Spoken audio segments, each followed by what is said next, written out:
Isang magandang gabi sa bawat isa. Yung bangin ko dito po sa Pasay Rotunda sa EDSA southbound lane. Ang mga jeep na yan papuntang MUA kaya Boulevard, no? Isang magandang gabi sa bawat isa.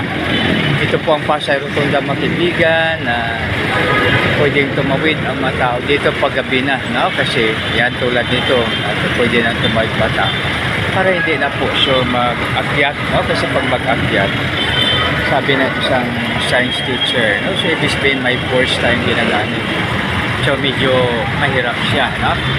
Subalit pag tayo ay hindi po tayo mag-akyat, lalakad na tayo, parang simple lang, no?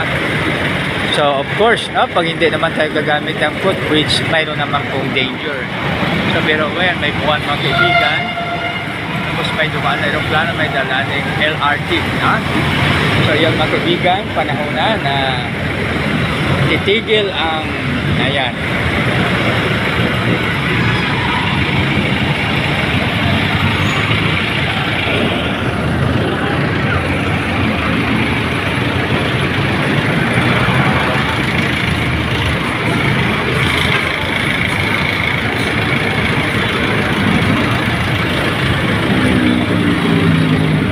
Sabay po ako rito, mga kaibigan, sa mga tawid.